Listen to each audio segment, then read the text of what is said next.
right, we'll go ahead and get started since it's right at 6. For those of you who don't know me, my name's Jillian Hawkins. I'm the Assistant Executive Director here with the Illinois Democratic County Chairs Association. Thank you so much for joining us here tonight for this installment of the IDCCA virtual training series. Before we get started, just a couple housekeeping things. This training will last about an hour. So we ask that you please be present during the training. Try to turn off any distractions. Get a drink of water now if you need to. It'll last about an hour with some time for Q&A at the very end. This meeting is being recorded, so if you miss anything, we'll be sending out a link to the recording. You can go back and revisit the training. Any questions you have, please put them in the chat. Everybody will remain muted during the training, but feel free to ask any questions you have, put them in the chat, and we'll get to as many as we can at the end. But if we don't get to your question or can't answer it tonight, we're happy to follow up via email. So without further ado, I'd like to introduce our guest speaker here tonight. We are joined by Jen Walling with the Illinois Environmental Council. She is the Executive Director at the IEC and has an extensive background in environmental policy. In addition to managing the organization, she also lobbies on behalf of IEC's member organizations on a wide range of issues, and we're very happy to have her join us here tonight. She's also a member of the IDCCA Leadership Circle. She's here to share her expertise on environmental issues in Illinois, including current environmental legislation and land conservation. So without further ado, I will turn it over to Jen. Great, thank you. And thanks to everybody who's joined tonight. I think the work the Democratic County Chairs Association is doing is just so important. And I know there's a variety of views all over the state with respect to environment. So I hope that I can help you have winning messages in all of them, because I think it is a winning message throughout the state. If you would like, and you have a second, if you can put in the chat what county you're from, or I see a couple of people from Chicago. If you want to put what neighborhood you're in Chicago, that would be really, I'd be really grateful for that, so I can figure out how to tailor what I have put together. So I've got a PowerPoint here, but I'm also going to leave the PowerPoint at some point, and I'm going to present a couple of websites that I think are going to be really useful to you no matter where you are in the state. So let me just look at that chat. We got some chat. Coles County, Will County, with Chicago, Kendall, that's great. Great. Thanks, you guys. Let's see, we got some, yep, McLean. Fulton, that's great. Thanks, everybody. Yeah, thanks for joining from all over the state. I really appreciate it. So I'll keep checking this out as we're going through. So tonight I'm going to really focus on messaging. And I don't know, I thought a lot about this. And there's a lot of topics that I work on in my day job as Executive Director of the Illinois Environmental Council. And just in terms of messaging, I thought the two things that I have the most information on right now are climate change and land conservation. And so those are two things that I want to talk to you about. And I'm going to go through some of the polling, some of the messaging that we have on it that I think can be effective no matter where we're at. So with the climate change, I'm going to talk about the state bill, the Clean Energy Jobs Act, but I still think that that's something that can apply locally and all the way up to, you know, the federal work that's being done by the folks that we work with. So I think that'll be good. But if you have any questions afterward about other topics, we do a lot of work on drinking water and water quality. And I'll tell you, like, we're running a poll right now about drinking water and water quality, particularly as it relates to agricultural pollution. And I know just from some pre-results of this poll where, you know, like the company told me they were halfway through getting to 800 respondents last night. And I know of what the results that we're going to see, people highly support clean water, and no matter what party you're from. But it's the paying for it that is the stuff that is a little bit more tricky. So, you know, we'll have some release on that. I just thought that these two topics were going to be most interested to the group. But, like I said, I'm happy to cover anything, things that you're facing at the local level. There could be a lot of different planning and zoning stuff. Just the environment impacts all of these things in different ways. So that's what I'm going to cover tonight. I'm going to stop share for a second, and then I'm going to share with you. I'm actually going to start with a couple of websites that I think are very county specific, so I wanted to show you. So one of my favorite resources for messaging, if you guys kind of can nod or put in there, this is a website, climateadvocacylab.org. Can folks see the state of Illinois and some counties on there? You want to head nods? You got it? Cool. So this is climateadvocacylab.org, and you can use their interactive tools to go to this website where you can look at Illinois on a county by county basis. And one of the things that you'll notice for basically the entire state of Illinois, other than other than 2 counties, we're at over 50% support that global warming is happening, which is huge, especially when you look at other states. And the knowledge about global warming, about climate change that is happening is statewide. If you look at this, the top 3 counties for support about climate change are Cook, Lake, and DuPage, but then Champaign and St. Clair. So this is something that there's support for all over the states. And this is a website that you can look at. We'll cover ethylene oxide. I'll get to a little bit of that at the end, so thank you. But climateadvocacylab.org, you can go check this out, and it'll have information, and you can change what the question is. This is one that gets a little less, as global warming is caused by mostly human activities, but we're still getting there. And this is a website I would recommend you look at no matter what county you're in, to get information about support for climate change. So it's a really good resource. I just think they're really good about messaging overall. So I think that one's really good.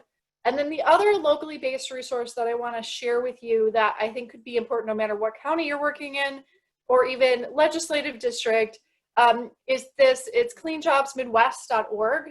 .com, cleanjobsmidwest.com, and this one you can look at the state stats, Midwest stats.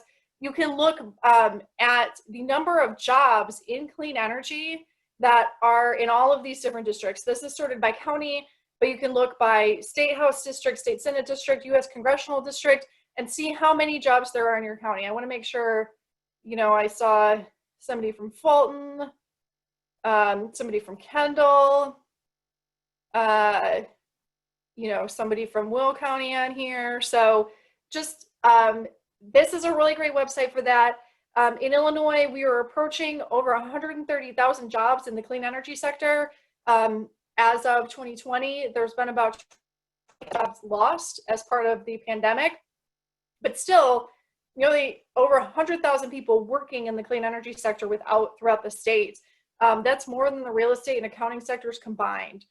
So lots of people and lots of different employment, and these numbers are statewide. So, and these are just where people are working. That doesn't mean that they live there. So like, for example, when you look at Cook County, which obviously going to have this huge number, some of those people may live somewhere else, but this is where the jobs are located. So this is also a tremendous resource if you want to be looking up things that are specific to the area where you're doing work.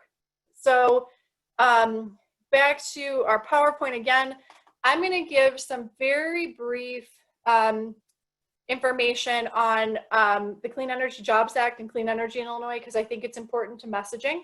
And I will, these are our slides here.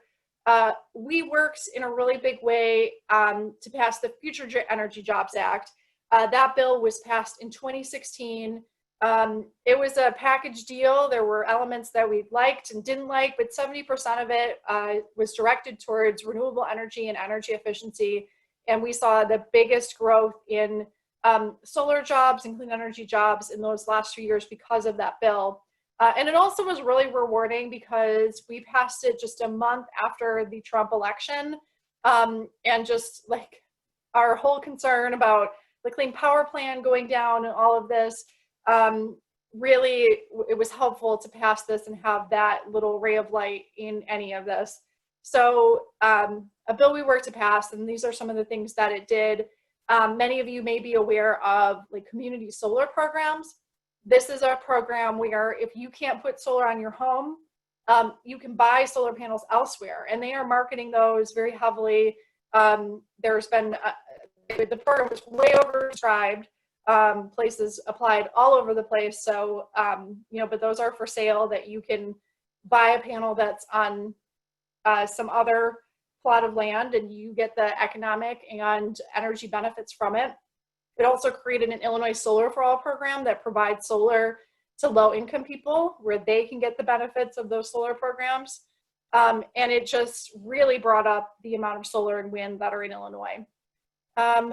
So this cut off a little bit, I'm sorry, but this just talked about the difference in the job growth rate. One of the other portions that was really important in the Future Energy Jobs Act was a training program. And so the training program in the Future Energy Jobs Act, there was an overall training program, but there was a training program focused on returning citizens from prison and also foster children who are leaving foster care to be trained in jobs. So people who may have employment barriers, making sure that they have access to these jobs in their community of access. So we've seen an almost 3,000% increase in solar power. We are at the bottom of the country. Now we're more towards the middle. We're in the top 5 in terms of wind production, but solar had needed a boost. So this bill was really important for them. So we're working on our next big thing, and we're working really hard on it. There's been some challenges with getting the Clean Energy Jobs Act passed, with a lot of the challenges about utility ethics and accountability and the pandemic. But I'll show you why we think this is more important than ever, and there's an urgency, especially among Illinois voters, to do something on climate change. And we're one of the last states that has a democratically controlled legislature and governor to do anything. It's us in Oregon. When I go to national conferences, me and Oregon are sitting at a table wondering when we're going to go on our 100%. So it's coming. So the Clean Energy Jobs Act is a bill that we work to put together through listening sessions, and maybe some of you attended it, have heard of it, but we've held these over the last 2 years, and we hit almost every Senate district in the state. So we did it all over the place, thousands of people, and they weighed in on what they thought our policy should look like. And it's a policy that is centered on quality jobs and investments in communities across Illinois. So this is really centered on the communities that need it most, which may be low-income communities where there are Black and Brown communities, environmental justice communities, frontline communities, but also looking at a lot of, especially downstate communities where coal plants have closed. I'm going to talk about that in a little more about just transition. The bill has 100% renewable energy by 2050, a carbon-free electric sector by 2030, and an increase in electric vehicles. And we just today put in a update in the bill that's new language that adds some details to all of this. And these are all of the things that we're looking for in the bill that we're putting together. We've added a lot on utility accountability, on capacity market reform, just to make it a bill that really is not written by the utilities, it's written by the people of Illinois to work towards a clean energy package. So I'm just going to run through some of these because I am going to get the polling messages. I just wanted to make sure you had some basics on the bill. We're working on high quality jobs and economic opportunity. And this is the thing, no matter where you are in the state, the jobs messaging really makes sense to folks. And we focus a lot on hiring locally, hiring union, hiring people from economically disadvantaged communities. So these are some of the items that are in the bill. There's a workforce job training program that is really expanded, especially with wraparound services, so that people who may have a hard time accessing employment opportunities can have all the services they need to be successful. The second pillar is 100% renewable energy by 2050. This includes an expansion of energy efficiency, expanding the Illinois Solar for All low-income program by 5 times, And increasing the amount of renewable energy we procure means 40 million more solar panels and 2,500 more wind turbines. The third one, and I think this is one that can apply everywhere, is having a carbon-free electric sector by 2030. We still have a number of coal plants in Illinois, but you may not know nearly a quarter of our coal capacity in Illinois closed last year. And this had nothing to do with renewable energy. Coal is just not competitive with natural gas. It's not competitive on a national basis. And there have been, especially on the federal level, a lot of incentives put in. Trump's administration put in this FERC order, so the Federal Energy Regulatory Commission, which it's complex, but this is the capacity market reform stuff, where we are part of regions that bid into energy. And the way the capacity market was rewritten by the FERC order last year, that's going to take place this year, really incentivizes coal and the development of natural gas. So just to think about the capacity market, it's something that we sort of pay to have energy available even though it's not running, which is the opposite of, say, like Texas. Not that we want to follow everything Texas does, but Texas does a market where they just pay for energy as it's produced. And so, for example, there's a coal plant in Waukegan that the only reason the coal plant exists is because the capacity market pays for them to be around. Otherwise, they wouldn't be competitive in the economy. They are a dirty coal plant. It's in a frontline community where people are being hurt by that plant. And so capacity market reform, also really important. And, you know, if you're also from a downstate community where there might be a coal plant, this is also important to the folks that you may represent, because downstate, I told you nearly a quarter of Illinois' coal plants closed in the last quarter of 2019. And they all announced their closure October, November, in a way that they're like, we're closing in 30 days. None of you have jobs in 30 days. Enjoy your Christmas. And so that is typically how these big corporations want to close these coal plants. They want to say 30 days, bye, enjoy, I hope we don't go bankrupt so you have your pension. And that's just not acceptable. It's not acceptable for downstate communities that are relying on coal plants and other energy sources to pay for property taxes. It's not acceptable for those folks to be losing good paying jobs. And so the way that we wrote this bill is, instead of this closure with like 30 days notice, there's a plan for limiting greenhouse gas emissions to close the plants over time. And also, you know, part of the closures that happened last year, like the Coffeen coal plant is one of the plants that closed, one of the cleanest coal plants, and the dirtiest coal plants remained open. And part of that was because of a Browner administration rule. But we really want to make sure that folks in those communities are supported by clean energy and other jobs and economic development. So our bill does that. And then the fourth one is electrifying the transportation sector. Electrification of the transportation sector is really important for making sure that we are reducing our emissions from the transportation sector, but also electric cars kind of act like batteries, and everybody talks about battery storage and how important it is for renewable energy. Well, the cars can kind of act like batteries, and there's ways to incentivize charging that kind of make the grid, the load level out. So if everybody's charging the car at night, the way that electricity works, it kind of peaks during the day when everybody's using the air conditioning, goes back down. And then overnight, people aren't using as much. That's why a lot of you might be part of, maybe not Ameren territory, but ComEd territory. You might be part of the real-time pricing program where you're paying what electricity actually costs, whereas the rest of us pay some average.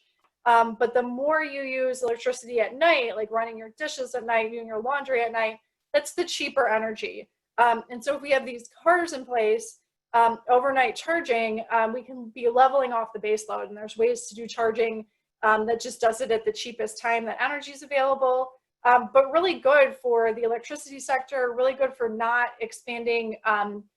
You don't have to buy new electric infrastructure. So it's something that will be helpful to the overall system. and it's clean. We've spent a lot of time working on school buses that are electric.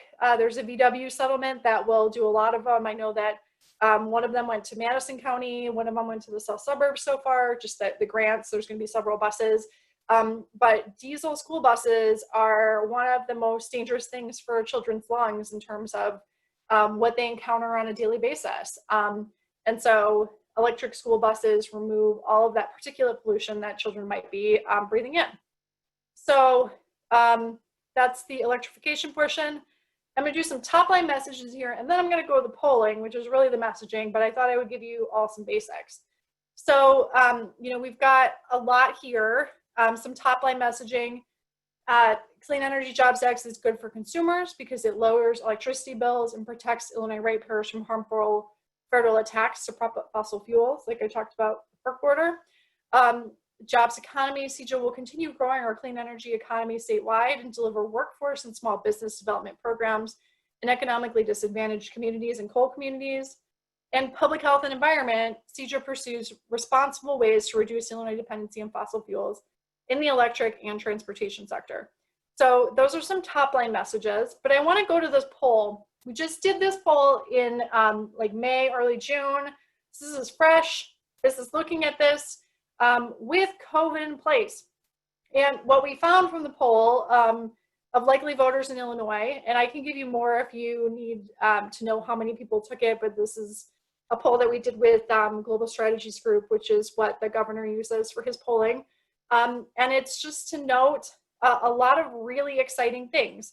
The Clean Energy Jobs Act is incredibly popular, 82% support, 36% strongly support. Even after positive and negative message support, 69% of supporters agree with it. Democrats, 98% of them support this bill in Illinois. It's very strong among African-American voters, Latino voters.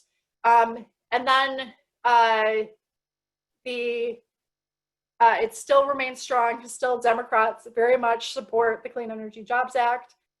Independents support at 82%. And even Republicans, 6 in 10 Republicans support the bill in the initial vote, 58%, 42% even after the attacks. So, for those of you, this is something really popular. And I think I've got the information on here. Well, it even remains popular. It actually remains more popular in the pandemic than it was before. I think people are looking at the climate crisis and how we're responding to this pandemic and having concern about how we deal with this crisis in the future and how do we stop it, how do we mitigate it. I think I've got some polling on that too. But, like I talked about, a majority of voters are more likely to support a candidate who voted for the Clean Energy Jobs Act at the outset. We did some positive messaging, which rose to 62%. 3 of 4 Democrats are more likely to vote for a legislator who voted for Clean Energy Jobs Act, which if you're at counties, looking at people who voted for clean energy and environment overall. And so really strong support that we showed through this. So here's the COVID messaging. The top message that we had was because of COVID-19, the state has a severe budget crunch and has limited options to put people back to work. The Clean Energy Jobs Act can unlock tens of millions of dollars in private investment, create thousands of clean energy jobs without raising taxes, hiking electric bills, or spending scarce state revenue. So really important. And then messaging's focused more on African-American voters. This is what rose to the top for them, which is as the novel coronavirus ravages the economy, the need for the Clean Energy Jobs Act has never been clearer. CEJA will help not only promote new jobs in the growing clean energy sector, but it will promote good jobs for Illinoisans that pay a livable wage. Going back to a dirty, expensive energy sector with few job opportunities is no longer an option. So that was some of the messaging that worked and was successful and that I can recommend in the places where you are doing work and talking about why the Democratic Party should be elected to office in your county. Another item on this that I feel like was important for you all, the top experts in terms of looking at like who do voters trust about clean energy was scientists and public health experts, both on climate change and on our coronavirus response. They're by far top testing messengers. Nonprofits were also really up there as well. But also people feel an urgency to act on climate change, with 74% of voters saying they want this passed as soon as possible, and not as many saying they want it next year. So people want to see this, they want to see it now. So I'm gonna go over to land conservation a little bit, but if anybody has, okay. So one of the largest criticisms of jobs in the fossil fuel market is they are not long lasting. Are these jobs likely to last? So yes, I mean, there are some temporary jobs, much like there are, like, you got to go build a coal plant, and those are temporary jobs. But, you know, if you go and you check out the cleanjobsmidwest.com report, you'll see a lot of profiles of different workers.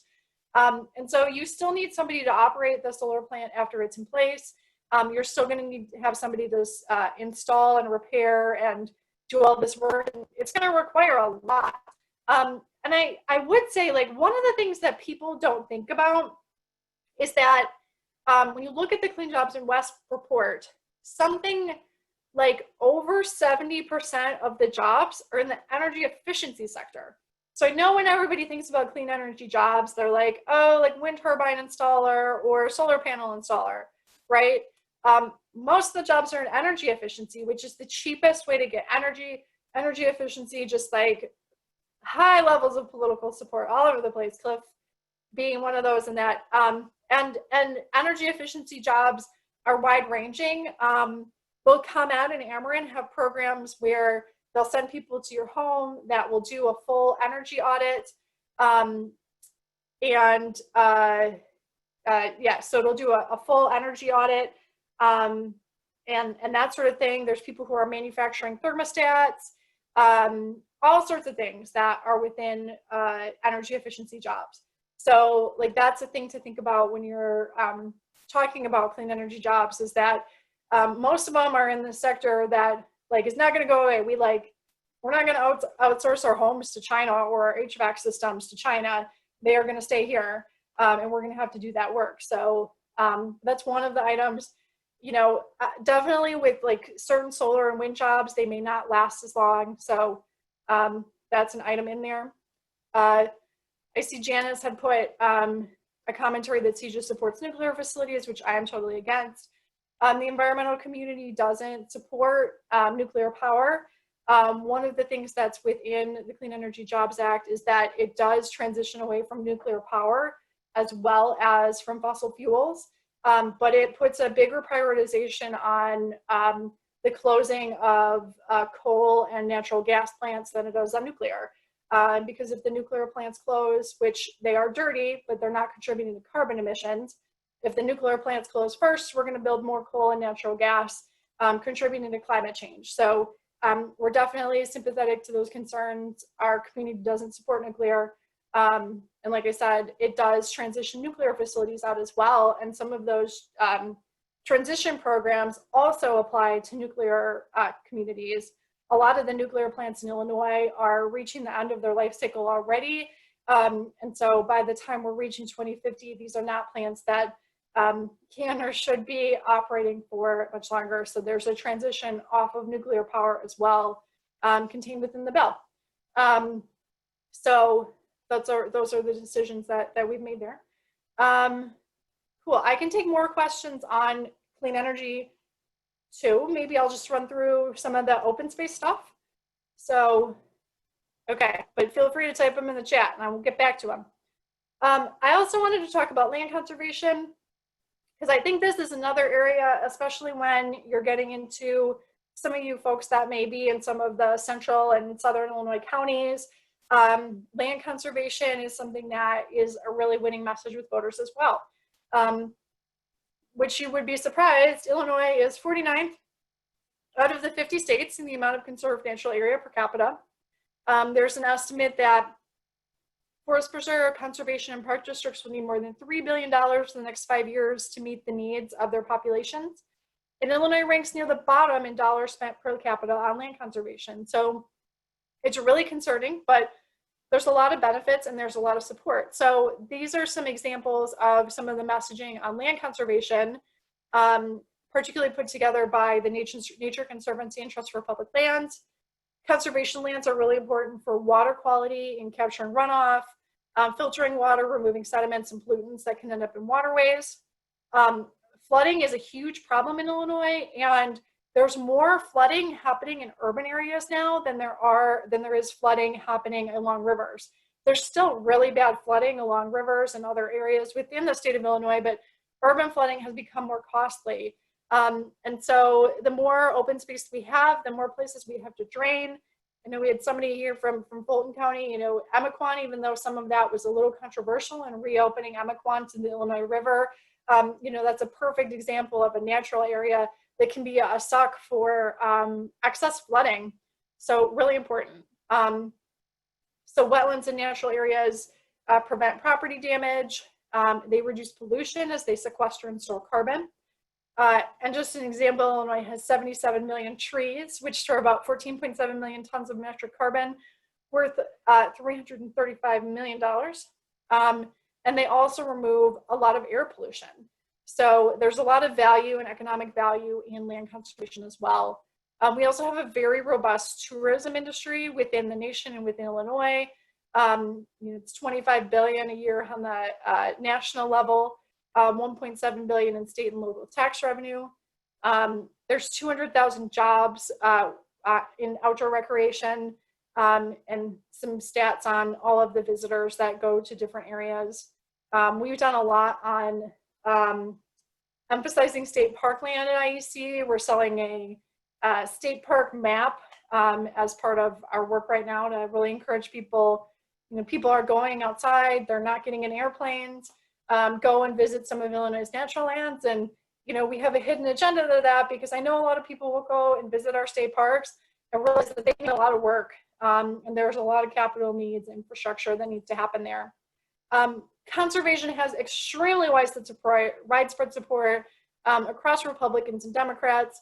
Illinois voters consistently have demonstrated support. There's been nearly 50 measures for land conservation, most of them at the local level. I think there was one that failed, but there was one, like an issue with the county overall there. But every land conservation tax increase that's been put on a ballot has passed. And so just huge supports for funding land conservation at the local level. And often these are separated from other units of government, so it really is for land conservation. 60% of Illinois residents support paying more in property taxes to acquire open space and trails. It's an older survey. But in a national survey, a majority of voters said that we can protect land and water and have a strong economy at the same time. So those were all of my slides. Yeah, so let me go back. I know I want to go back to ethylene oxide stuff. So I'm about to have a survey on conservation that should be done soon. That'll be updated. So there is still really strong support for it, even with all of the other budget priorities. Oh, I have one that's Cook County, but I should have one statewide done soon. So we just haven't had an update in a while, but still just what we see out of it is strong support. So the information about training programs that can help people in coal, natural gas industries train themselves to transition to renewable job sector. So some of it we have on our website at iocleanjobs.org, but I know that a lot of the job training programs in clean energy are offered through community colleges. There's a lot of them, like Harlan Community College, which is in McLean, I know has a really robust program.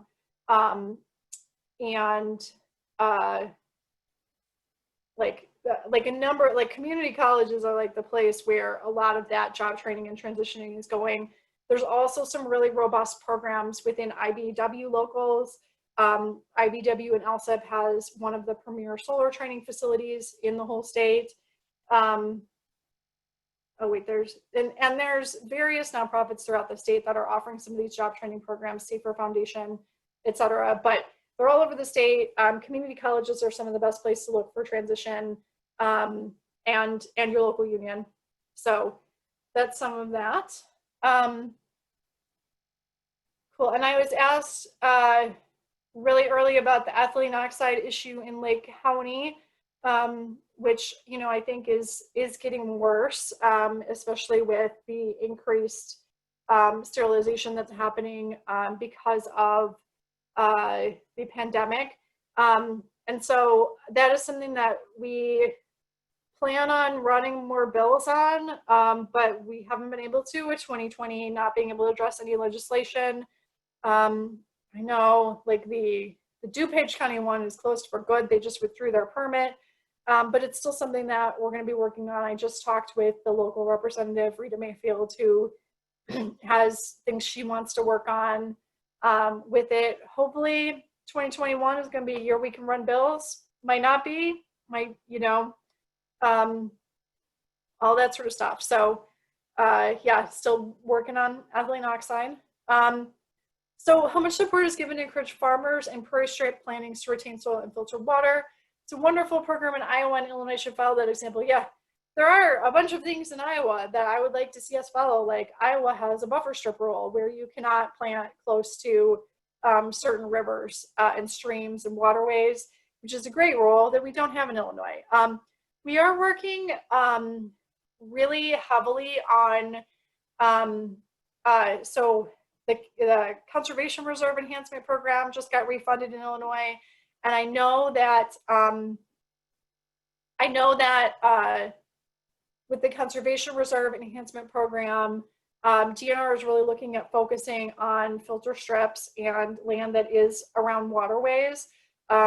Really awesome program, a lot of it funded by the federal government. It's a 4-to-1 match. We finally funded in Illinois after a 10-year hiatus. And so that's really important.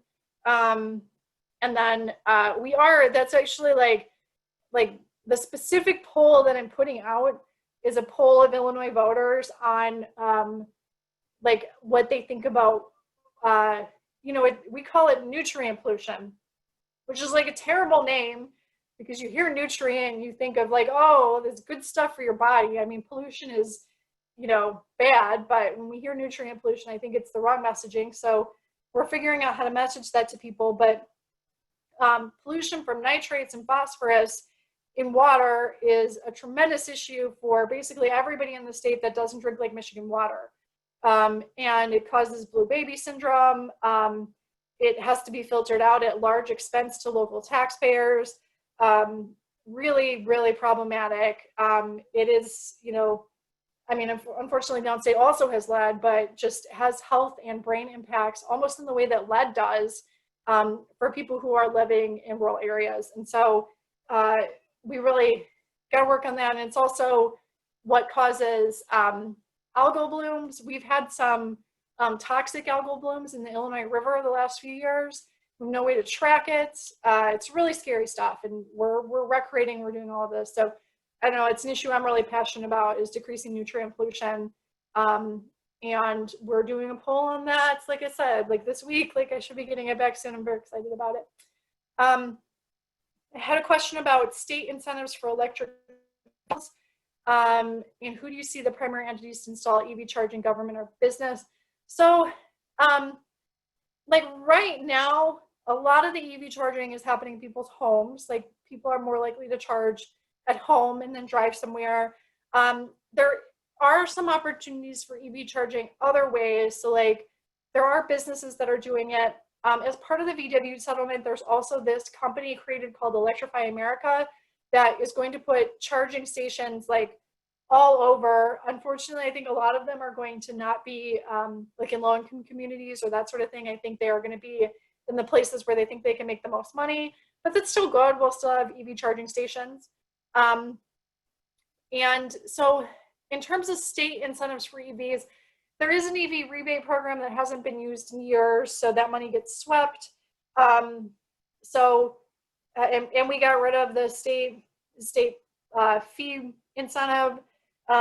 So not a lot there, but we're working on, you know, I think the best thing that we can do is figuring out ways to do this beneficial electrification that gives you some incentives to charge at home, because like once you buy the electric car, you do save a ton of money on however you charge. It's going to be cheaper than gas. And there's lots of things to work out in terms of like the road and that sort of thing. But yeah, so those are state incentives we had, and now I don't think we're going to have it anymore.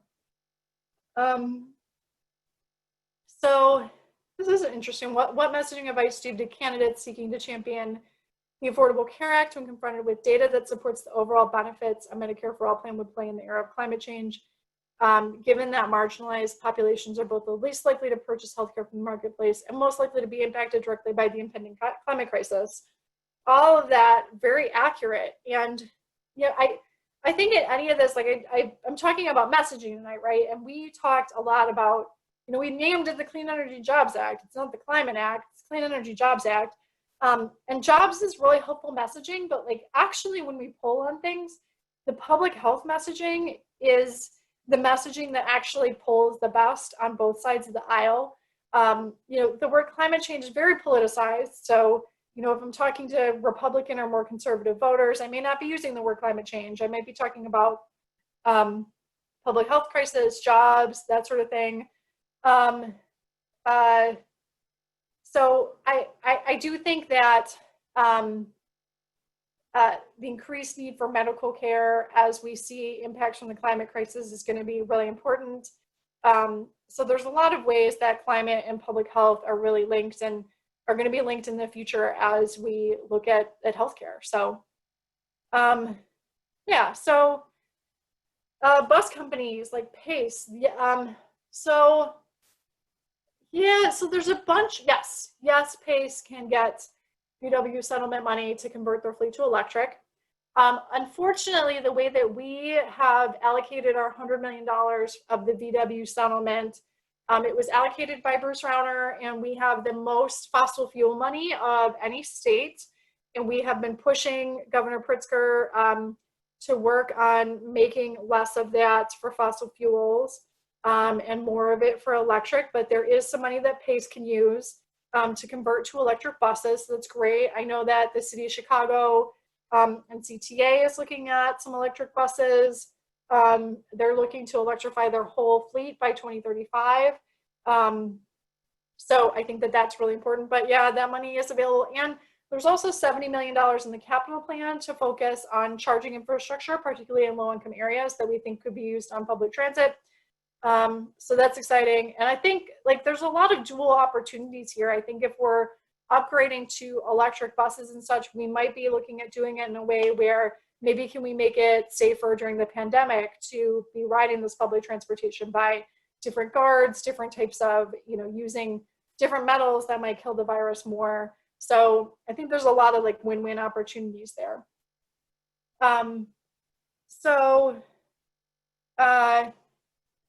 Yeah, so Janice has also asked about every time one throws out food that turns into methane in landfill. That is true.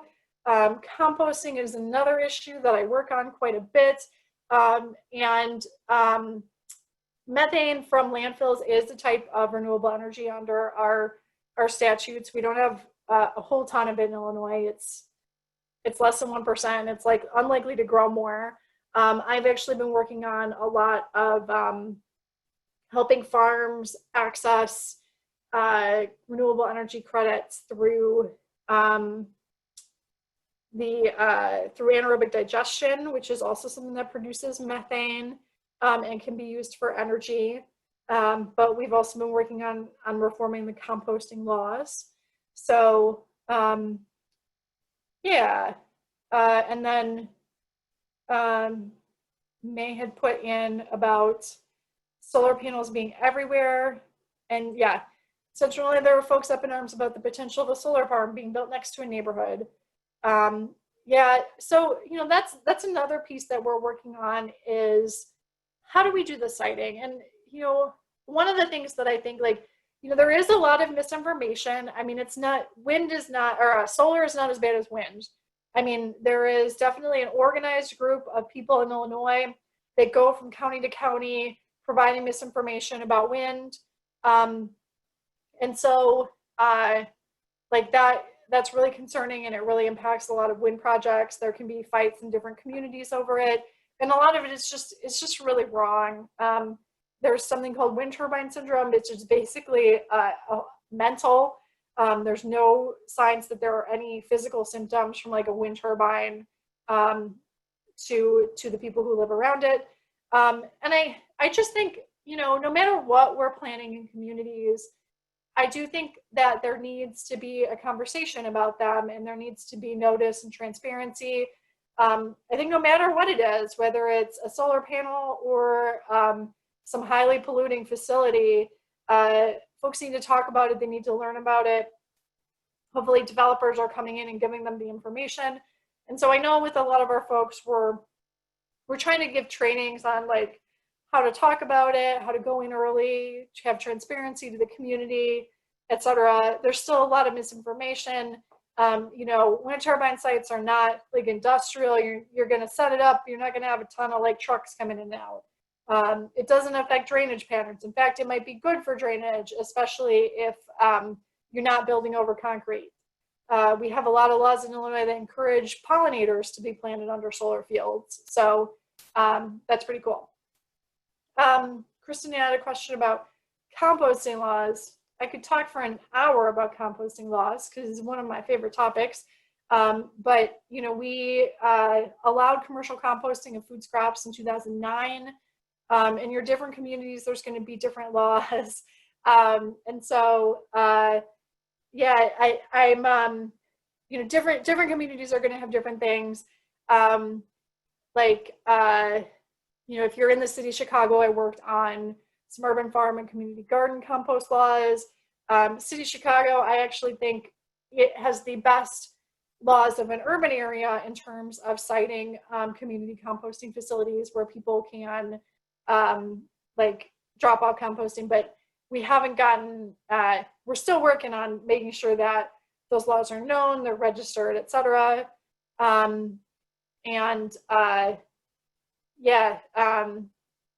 There's a lot, and there's a lot we still need to fix because, you know, like I talked about the anaerobic digestion facilities, that's composting, but it's, composting is usually an aerobic process that doesn't produce methane.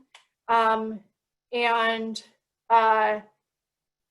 know, anaerobic digestion does produce methane. There's a lot of actually cool stuff that, you know, can be done on a lot of farms with it. I mean, like if you're going to have a CAFO anyway, which is a large livestock operation, then,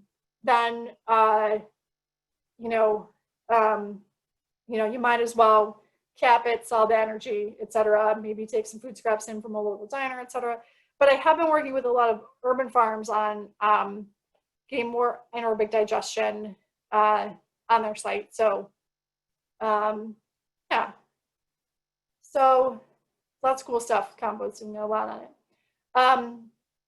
Any educational components, school or community-based on CEJA? So there's not in CEJA like school education. We do work with the Environmental Education Association of Illinois, and they are working right now on adopting, updating the environmental literacy standards for the state. We don't have strong ones. Yeah, so I know there's more that needs to be done with education and updating the curriculum standards, but I do know there's a lot of resources for teachers to be teaching. We did a few things with Shot Aquarium a while ago, creating curriculum for teachers that was based around clean energy and climate change. That was kind of fun because like you basically can center these issues around any subject. You know, it can be science, it can be math, it can be writing. So some really cool stuff. We do work on the livestock operations. That's been something that we've worked on a lot. I know somebody said they were from Fulton County here. There were some dust-ups from that. It's been a really hard issue to make progress on because basically you can just like cite a livestock operation and the community has nothing to do about it. Yeah, so, and yeah, I've been a vegetarian for 20 years, somewhat vegan, not vegan yet. I have been vegan in the past, but Springfield lifestyle can be a little difficult for that. So yeah, so that's a little bit, I know I just blew through a lot of questions. And I'm hopeful I can be a resource to all of you on any of this. We're always doing messaging and polling. If there's an issue that you want to talk about or educate people about in your community, you know, I think that these are winning messages, no matter where you're at, of people that want to see a difference on the environment. And I think these are winning campaigns for Democrats and what can distinguish us, and, you know, lead to wins. So, yeah. Thank you so much. And I know we're running close on time here. Just one final question. I know we have a lot of precinct committee people and maybe some local candidates on the Zoom chat here tonight. And you discussed the talking points and the polling. Is there an online resource that they can go to where they can get more information as that comes out on talking points that they can tailor for their local community? Yeah, so, and I just put my email in. I'm happy to take questions from people, advice, contact me, look me up on social media. You know, it's all good. So, you know, here is IllinoisCleanJobs.org is the Illinois Clean Jobs website. There's a lot of talking points on there. There's even slideshows. There's bill language. There's other resources. But, you know, I also shared the Climate Advocacy Lab is great for just overall messaging. They have messaging on like how to talk to conservatives. So I know some of you, you're going to be trying to win this in areas where not everybody knows about it yet, and you're going to need to use some more conservative messaging. So that's available there. And then, yeah, the cleanjobsmidwest.com report, just awesome. Like, I definitely would, if you're a county chair really involved in your county, go look at your county and go look at the jobs case studies, like what kind of jobs are there? What businesses are there that are offering these jobs that are benefiting from this bill? So, you know, a lot there. And, you know, I'll put my organization's website, but tonight I'm speaking as a Democrat to you guys tonight. So that's what I do for my day job. But in my personal life, making sure the Democrats win. So thanks to all of you for what you're doing. Really appreciate the work, because it is hard, and we gotta get people out to vote, and these are the issues that motivate them. So thanks for stopping by. Yeah, and thank you so much for sharing your expertise with us here tonight. Just a reminder, we did record this session, and we'll also be sending anybody who participated or signed up, we'll get a link to this video as well as any materials you saw here tonight. So thank you, Jen, once again, and thank you everybody for joining us here tonight, and we'll see you next time. Thank you.